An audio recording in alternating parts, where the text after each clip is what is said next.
नवरात्रि में चौथे दिन देवी को कूष्मांडा के रूप में पूजा जाता है। अपनी मंद हल्की हंसी के द्वारा अंड यानी ब्रह्मांड को उत्पन्न करने के कारण इस देवी को कूष्मांडा नाम अभिहित किया गया है। जब सृष्टि नहीं थी, चारों तरफ अंधकार ही अंधकार था, तब इसी देवी ने अपने ईशत हास्य से ब्रह्मांड की रचना की थी। इसलिए इसे सृष्टि की आदि स्वरूपा या आदि शक्ति कहा गया है।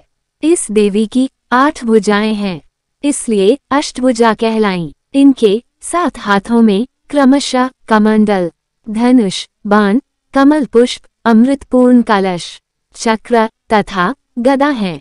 8वें हाथ में सभी सिद्धियों और निधियों को देने वाली जपमाला है। पौराणिक कथाओं के अनुसार मां कूष्मांडा का जन्म दैत्यों का संहार करने के लिए हुआ था। इस देवी का वाहन सिंह है और इन्हें कुम्हरी की बलि प्रिय है।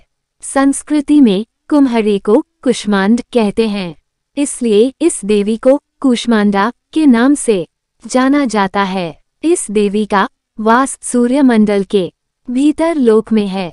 सूर्यलोक में रहने की शक्ति क्षमता केवल इन्हीं में है, इसलिए इनके शरीर की कांति और प्रभा सूर्य की भांति ही दैदीप्यमान है। इनके ही तेज से 10 दिशाएं आलोकित हैं। ब्रह्मांड की सभी वस्तुओं और प्राणियों में इन्हीं का तेज व्याप्त है।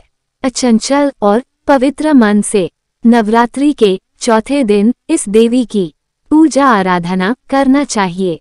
इससे भक्तों के रोगों और शोकों का नाश होता है तथा उसे आयु, यश, बल और आरोग्य प्राप्त होता है। ये देवी अत्यल्प सेवा और भक्ति से ही प्रसन्न होकर आशीर्वाद देती हैं। सच्चे मन से पूजा करने वाले को सुगमता से परम पद प्राप्त होता है।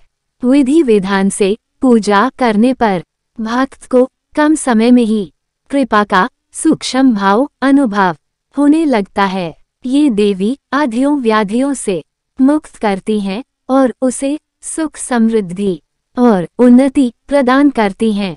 अंततः इस देवी की उपासना में भक्तों को सदैव तत्पर रहना चाहिए।